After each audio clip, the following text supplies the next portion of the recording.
Salut à tous et bienvenue dans cette nouvelle vidéo. Comme vous le voyez, je suis pas seul, je suis avec Joy de la chaîne. Warren. Bonjour. Donc, bienvenue sur la chaîne. Et donc, on va parler pendant un petit moment du chinois. Parce que toi, tu as une chaîne sur le chinois. Et tout d'abord, comme de coutume, est-ce que tu pourrais te présenter, dire d'où tu viens, voilà, qui es-tu et que fais-tu? Oui. Alors, je suis française, je viens du sud de la France. Je suis née à Nice, j'ai 24 ans et maintenant je suis interprète de conférences du coup en chinois. Le chinois, ça fait 10 ans que je l'étudie et du coup c'est pour ça que j'ai décidé d'en faire mon métier. Voilà. Très bien, il y a deux choses qui sont super intéressantes, je pense, pour nos auditeurs. C'est à la fois ton expérience dans la traduction interprétariat, je pense que ça pourrait intéresser pas mal de monde, et aussi sur la langue chinoise. Donc, est-ce que tu pourrais nous en dire plus, en fait, comment ça a commencé, pourquoi tu t'intéresses au chinois spécialement, et si tu as amené à en parler au plus grand nombre? Ouais. Le chinois, c'était une passion que j'avais en quelque sorte et que en fait j'étais pas vraiment au courant que j'avais cette passion, donc c'est assez rigolo. Ça m'a été proposé en option quand j'étais au lycée et quand j'ai vu que c'était proposé, j'adorais les langues, je faisais déjà de l'anglais et de l'espagnol et j'avais envie de me lancer, ça m'a attirée tout de suite. J'avais envie d'aller en Chine après par la suite, de découvrir la culture et la langue m'intéressait. Donc je me suis dit je vais me lancer dans le chinois. Je savais pas du tout à quoi m'attendre, je connaissais pas du tout la langue en elle-même. Et du coup j'ai commencé le chinois à ce moment-là et ça a été un véritable coup de cœur. J'ai adoré tout de suite, ça m'a plu, même si au début c'était difficile, on va pas se mentir. Mais j'ai adoré. Et du coup, j'ai décidé de continuer après. J'ai fait une licence de langues étrangères appliquées, anglais-chinois. Et depuis, j'ai jamais arrêté le chinois. Après, je suis partie en Chine, 3 ans. Et voilà, et du coup, j'ai un diplôme d'interprète de conférence. Et concernant le chinois, quelle a été ton expérience d'apprentissage? Qu'est-ce qui a été plus facile, qui a pu te surprendre, plus difficile, qui a pu te rebuter, te donner du fil à retordre? Et voilà, quelle est ton expérience par rapport vraiment à la langue elle-même? Alors, le chinois, au début, je me souviens que quand j'ai commencé, je trouvais la prononciation vraiment très difficile. Et je pense que de toute façon, c'est l'une des difficultés principales du chinois. Mais apprendre à prononcer des lettres complètement différemment de la façon dont on les prononce en français, par exemple, c'était quelque chose de tout nouveau pour moi parce que même si j'avais appris l'anglais et l'espagnol, on va dire que c'est quand même assez similaire comparé au chinois. Le chinois, c'était tout un système de pensée à réapprendre. Donc une prononciation des lettres qui n'avait rien à voir, on ne pouvait pas du tout comparer avec une autre langue que je connaissais déjà éventuellement. Du coup, c'est ça que j'ai vraiment trouvé très difficile. Et d'ailleurs, je me souviens qu'au premier cours, je me suis dit, mais comment je vais faire pour retenir tout ça, en fait, tout simplement. Et après, avec l'habitude, c'est vrai qu'on retient petit à petit et que finalement, après, ça se fait. Et là où j'ai été surprise, par contre, c'est par rapport aux caractères. Les caractères, c'est une grande partie du chinois. J'ai toujours pensé que ça allait être super super difficile de retenir tous ces caractères, qu'il y en avait énormément. Et en fait, là aussi, c'est plus une habitude qu'autre chose, une autre façon de faire et de penser. Et du coup, on s'habitue et ça a été un petit peu ma bonne surprise, la facilité, si je puis dire, d'apprendre les caractères. D'accord, donc ouais, je vois que c'est vraiment, bon, sans surprise, ce qui est le plus dur pour les non-sinophones, c'est vraiment l'écriture, parce qu'on dit bien c'est du chinois. Ouais. Ce qui est marrant, c'est que les Anglais disent c'est du grec pour moi, mais en France on dit bien c'est du chinois. Et forcément les tons, parce que quand on entend des Chinois parler, on se rend compte qu'il y a une manière de prononcer qui n'a absolument rien à voir avec le français. Ouais. Et justement sur les tons qui ont pu te poser problème, quels conseils tu donnerais pour les apprendre? Parce que si on ne les maîtrise pas, on va faire des gros contresens, je pense. Ouais. Voilà, donc, D'ailleurs, je veux préciser que c'est vraiment très important d'apprendre les tons. Et je sais que parfois certaines personnes se disent ah mais c'est pas grave, de toute façon si j'apprends le mot les Chinois comprendront même si je me souviens plus du ton. Eh ben non, en fait les Chinois comprendront pas, donc s'il vous plaît apprenez les tons dès le départ parce que vraiment les rajouter par la suite c'est une erreur qu'il ne faut pas faire. Et donc je vous conseille vraiment de les apprendre dès le départ déjà, ça serait mon premier conseil. Ensuite, pour les apprendre et bien les retenir, je pense qu'il n'y a pas vraiment de recette miracle, mais c'est vraiment de pratiquer, d'essayer de les prononcer le plus possible, d'essayer qu'à chaque fois qu'on apprend un nouveau mot, on utilise le ton en même temps, on essaye en même temps qu'on écrit, de prononcer le mot avec le ton approprié. Pourquoi pas se faire des codes couleurs. Ça, c'est une méthode que j'utilise et qui m'a beaucoup aidée en fait, c'est d'écrire les caractères dans une couleur qui correspond à un ton. Donc on a 5 couleurs en tout parce qu'il y a un ton qui est neutre en chinois, donc 5 tons, 5 couleurs. Et du coup, quand on se fait des fiches de vocabulaire, on écrit chaque caractère dans la couleur qui correspond à son ton. Quand on a une mémoire visuelle comme moi, ça permet de nous aider, je trouve. Et puis en plus, ça fait qu'en un coup d'œil, on peut se remémorer le ton du caractère, ce qui n'est pas forcément évident à faire parce que si on voit un caractère, on n'a aucun moyen de connaître son ton, il faut le chercher dans le dictionnaire pour vérifier quel est le ton et le réapprendre. Donc oui, ce serait ça mes conseils. Ouais. D'accord, moi je pense que c'est un très bon conseil d'associer des couleurs parce que justement souvent on a du mal à retenir tous les aspects auditifs quand on est soi-même peu auditif. Ouais. Et l'avantage de la transcription phonétique ou de codes comme ça, c'est que ça permet de ramener dans le visuel des choses qui sont auditives, donc de mieux s'en souvenir, alors que quand on est peu auditif, ça c'est des choses qui nous échappent. Ouais. Et il faut pas le voir ça comme une fatalité, parce que j'entends souvent, ça doit t'énerver je pense, que si on ne sait pas chanter, si on ne chante pas juste, on ne peut pas parler chinois. Oh non, je suis pas du tout d'accord. Enfin, Est-ce que tu chantes juste? Moi j'aime bien chanter, donc en l'occurrence oui, j'espère que je chante juste, mais je trouve pas que ce soit un prérequis. Parce non, que c'est un cliché qu'on entend souvent. C'est pas des notes de musique non plus, quoi. Je veux dire, c'est plutôt des sons qui vont du plus grave au plus aigu, ok, mais c'est pas des notes de musique précises, quoi, on va dire. Et en plus, les tons, il faut qu'ils soient adaptés à la voix de chacun. Ça veut dire qu'un garçon, il va pas se mettre à faire un premier ton, donc le ton qui est le plus aigu, comme une fille pourrait le faire. Donc ça dépend en plus de chaque personne, c'est simplement une intonation de la voix, on va dire, qu'on n'a pas en français, du coup, qui est un peu difficile à percevoir la première fois qu'on fait du chinois. Mais ça aussi, ça se travaille. Et à force, notamment d'écouter beaucoup de chinois, on entend clairement les tons. De toute façon, on ne se rend pas compte à quel point l'oreille peut vraiment se développer. Enfin, je ne sais pas si on commence même à écouter un certain genre de musique. Au début, on ne comprend rien et après, on arrive à percevoir les instruments. Et de toute façon, c'est comme toutes les langues, on va venir au caractère. On voit des choses qui ont l'air totalement extraterrestres. On se dit on n'y arrivera jamais. Et on ne se rend pas compte au bout d'un moment d'à quel point on a progressé et à quel point on voit toutes les nuances, on les entend, on sait les reproduire. Juste parce qu'il ne faut pas voir ça comme un obstacle. Il y a vraiment quelque chose de psychologique, je pense que tu es d'accord. Ouais. Et on va en venir aux caractères qui sont le deuxième grand problème des gens qui apprennent le chinois. Et bon, moi je ne suis pas passé par le chinois, mais j'ai appris des caractères en japonais, donc je sais que c'est pas rien. Hein.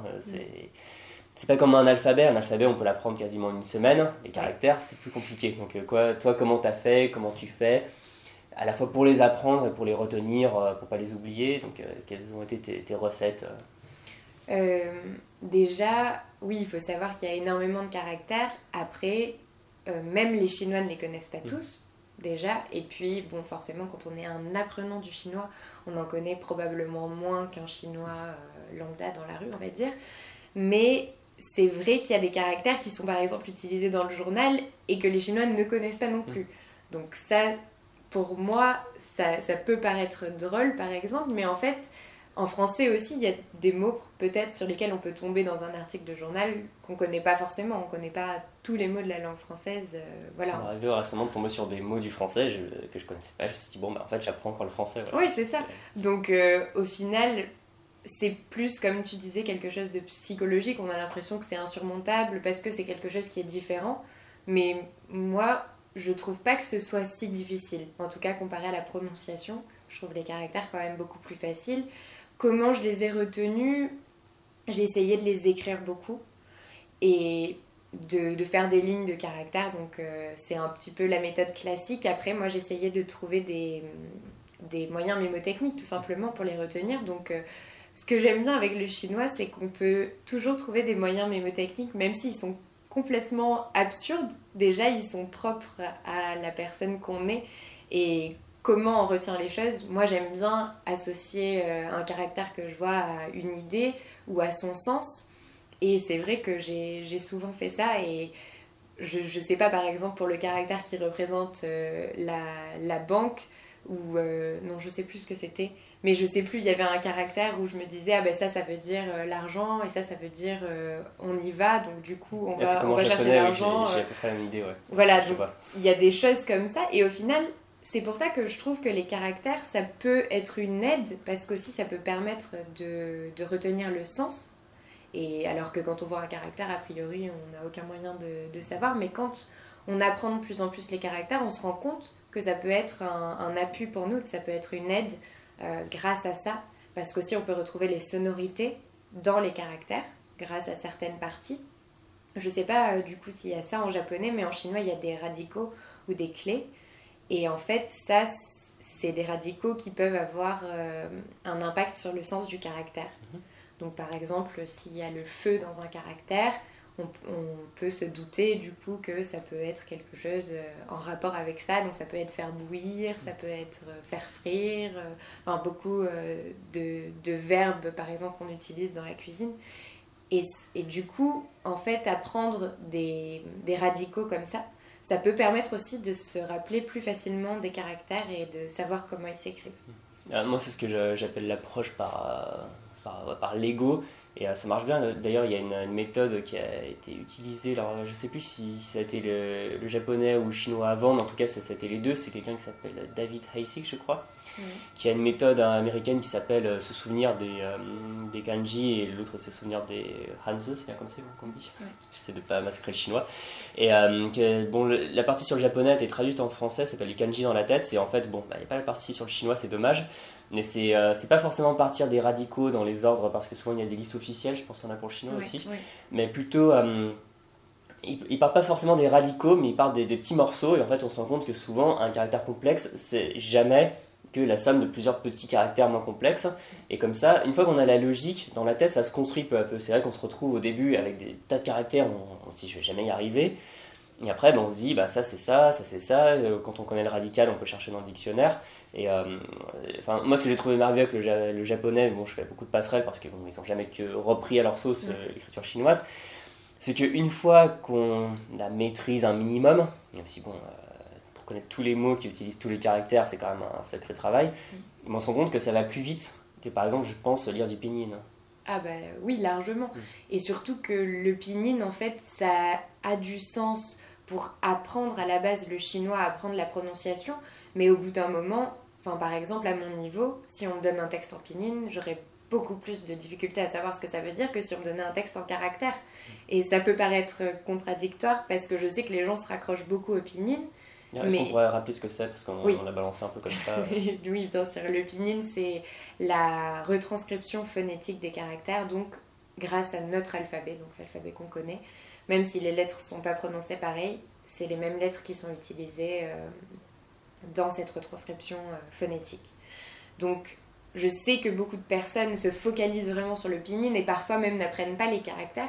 Ouais, c'est une erreur, oui, pour moi, c'est une grosse erreur parce qu'au final, les Chinois ne comprennent pas le pinyin, déjà. C'est pas fait pour eux. Non, c'est pas fait pour ça. C'est fait vraiment pour être une aide à l'apprentissage, que ce soit pour les enfants chinois, mais aussi pour les étrangers qui les enfants l'utilisent quand même, le pinyin. Oui, mais vraiment pas longtemps, quoi. C'est vraiment une petite base pour aider un tout petit peu, mais ça a été créé justement pour faciliter l'apprentissage du chinois, que ce soit pour les Chinois ou pour les étrangers, mais ça peut pas devenir quelque chose qu'on apprend sur le long terme.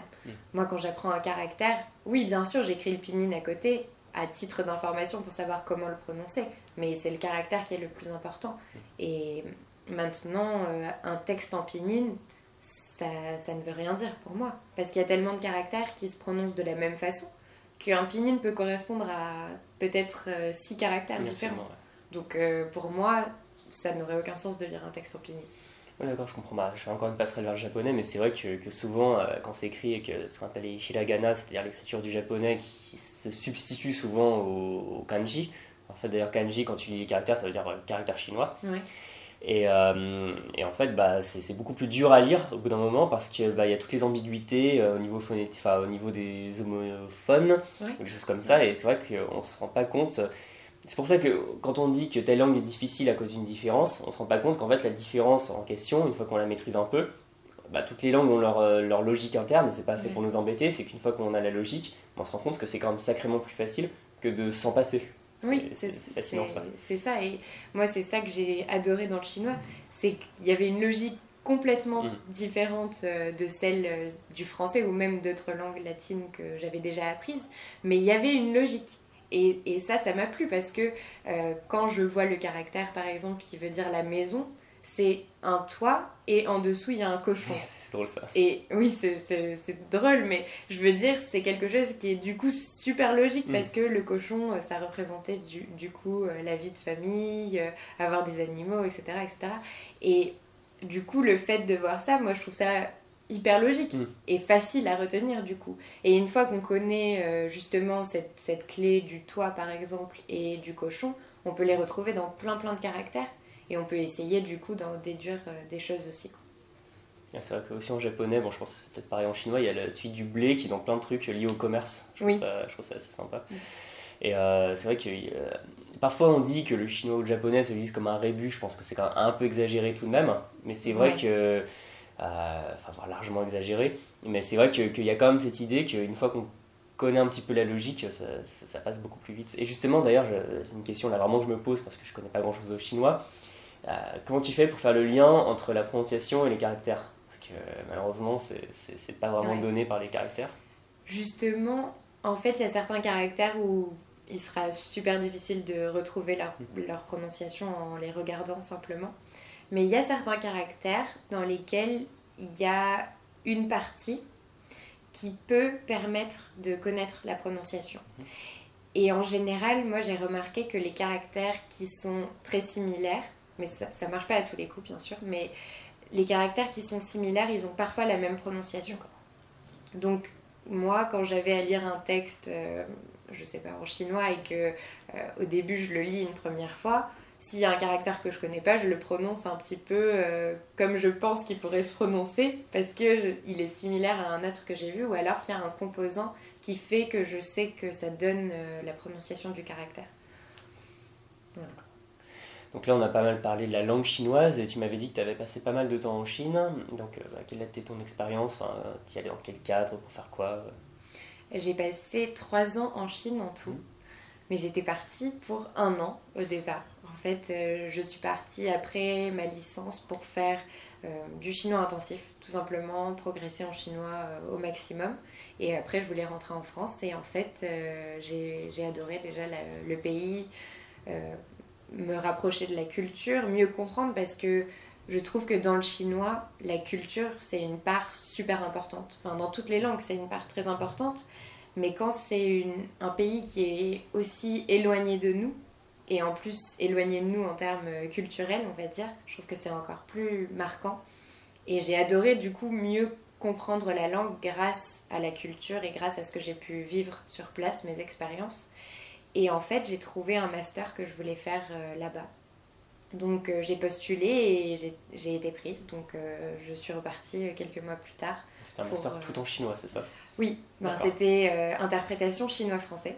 Du coup, il y avait un peu des deux langues, forcément, puisqu'on s'entraînait beaucoup.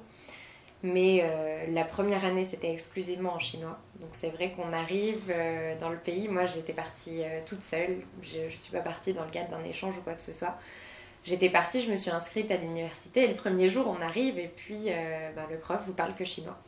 C'est impressionnant, ouais. Ouais, ça fait un choc et on se dit ah mon Dieu mais comment je vais faire, je vais rien comprendre. Mais là encore c'est des barrières psychologiques qu'on se met et au bout d'1 heure en fait quand vous n'avez pas de choix et que la personne en face de vous parle que chinois, vous arrivez à comprendre quelques mots et puis des phrases et puis ça va de mieux en mieux et puis finalement vous vous rendez compte que vous progressez super rapidement. D'accord. Et dans ton expérience, ces 3 ans en Chine, qu'est-ce qui a pu te sembler dépaysant ? Enfin, qu'est-ce que tu as appris sur la culture chinoise que tu ne savais pas forcément, qui a pu te surprendre ? Il y a pas mal de choses, bien sûr, comme tu t'en doutes sûrement. Il y a surtout le fait que beaucoup de choses soient censurées. Et en fait, c'est pas forcément la censure qui est choquante, même si pour nous c'est un peu difficile à vivre, mais c'est surtout le fait de pas pouvoir parler librement avec les gens. C'est très difficile d'aborder certains sujets avec les Chinois, comme notamment la politique, le gouvernement. J'ai pu essayer avec des Chinois, bon pas en Chine, mais en Europe, et ça parfois il y a des blocages quoi. Ouais. Même quand on essaye de pas faire l'européen qui sait tout, et de laisser parler les gens, parfois on voit que ça passe pas. Oui, c'est ça, et moi j'ai trouvé ça super frustrant parce que j'étais partie là-bas vraiment pour essayer de découvrir le plus de choses possibles sur la Chine, sur la culture, et en fait j'étais un peu déçue de cette partie-là parce que nous, enfin je pense que dans la culture française on est super axé là-dessus, sur les débats, Ah oui, parler politique, même pas forcément de politique, mais on adore parler de tout et de rien, de se donner des arguments, même si on n'est pas d'accord, on adore discuter. Et ça, c'est un truc, si je puis me permettre, dont on se rend compte quand on voyage, c'est que les autres peuples n'ont pas forcément notre amour du débat, de taper du poing sur la table, de parler politique avec la famille autour du dîner. On se rend compte que c'est un truc qu'on prend pour acquis, mais il n'y a pas d'autres peuples, ils n'ont juste pas ça dans leur culture. Oui, c'est clair. Et alors la Chine, c'est encore plus accentué, je pense, à cause de cette censure et du fait qu'il soit plus ou moins contrôlé, mais bon, ça c'est une autre histoire.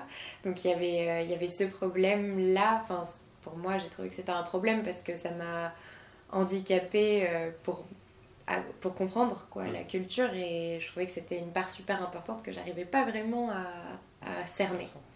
Et après, il y a plusieurs choses. Autre chose, c'est que les Chinois ne peuvent pas perdre la face. Et ça, ça se traduit par plusieurs choses. Ça se traduit par quand vous demandez votre chemin à quelqu'un dans la rue, il va vous dire ah oui, c'est là, alors qu'il en a aucune idée. Et du coup, pour nous, c'est un peu bizarre parce que c'est pas du tout une honte de pas savoir. Et puis on peut dire ah bah non, désolée, je sais pas, mais ils diront jamais non. Ils diront toujours ah oui, c'est par là, et puis t'y vas, et puis tu te dis mais c'est bizarre quand même. Voilà. Mais après, ça se retraduit dans plein d'autres situations où justement les Chinois ils disent jamais non clairement. Donc après, dans les négociations aussi en termes de business ou quoi, ça peut prêter à confusion parce que ils diront pas non, ils diront ah oui peut-être. C'est un peu des réponses déviées quoi, on va dire. Il faut arriver à savoir ce qui est quoi. C'est dur quoi, parce que pour nous, on est un peu l'inverse de ça quoi. Ouais, mais j'avais vu ça avec des gens, c'était avec...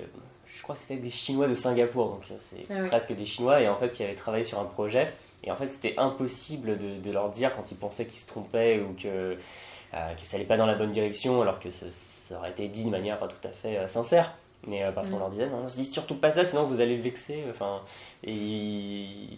que c'est très dur en effet, encore une fois des différences culturelles là, qui sont très très fortes à ce niveau-là.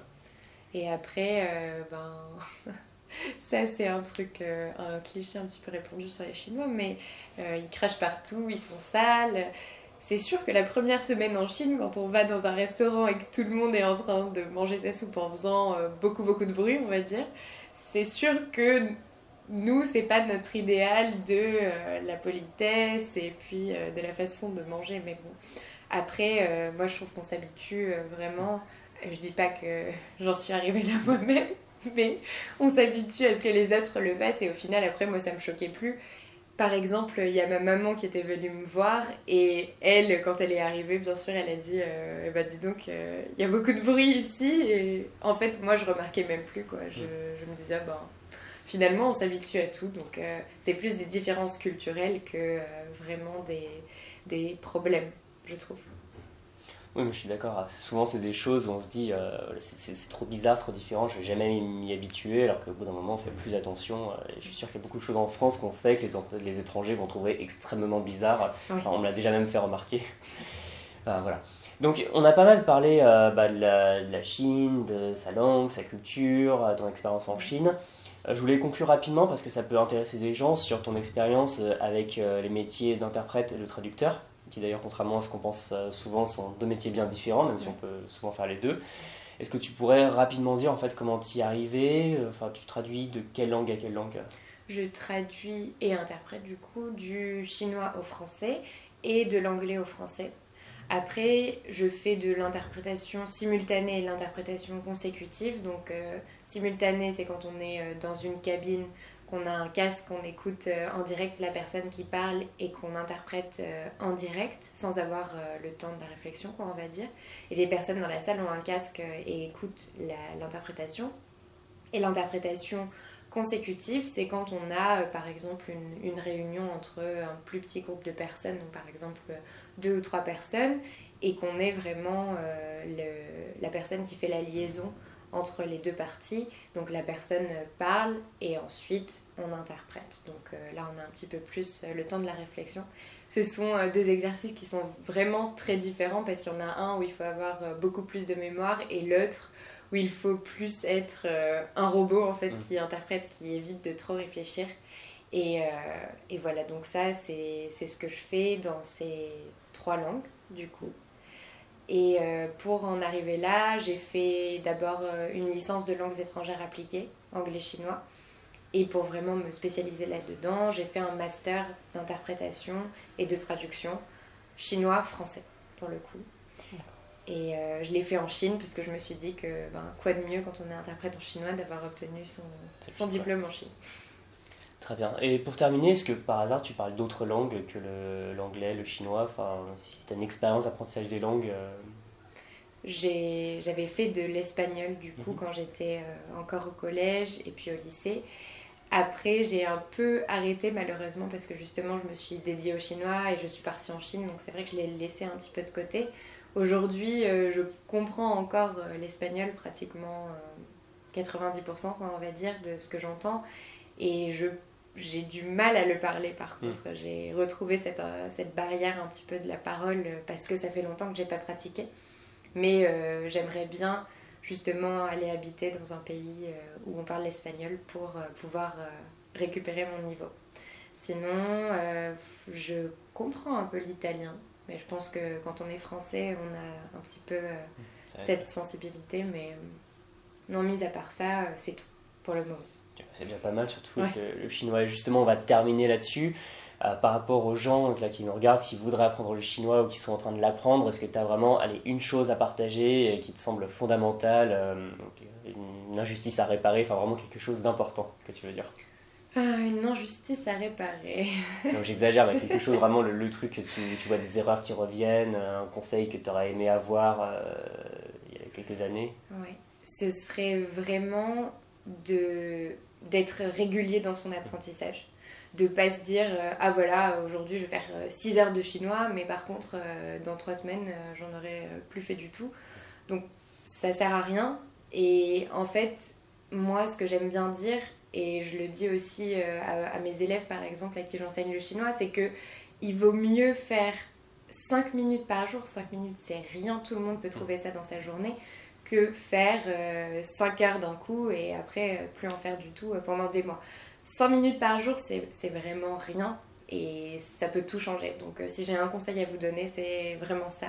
La régularité et puis de ne pas vous décourager surtout parce que parfois ça peut être difficile, mais ça vaut le coup de tenir sur la durée et après on est fiers de nous parce que c'est quand même une langue qui est différente et un peu difficile. Donc je trouve qu'après on est quand même satisfait de nous-mêmes quand on arrive à la parler couramment.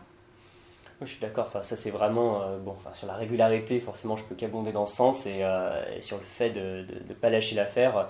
C'est vrai qu'une fois qu'on on voit la pente, on voit la montagne, on se dit je vais jamais y arriver, mais une fois qu'on est dessus ou même à mi-parcours et qu'on voit le paysage en dessous, on se dit ça valait la peine et on est remotivé pour l'étape supérieure jusqu'au sommet.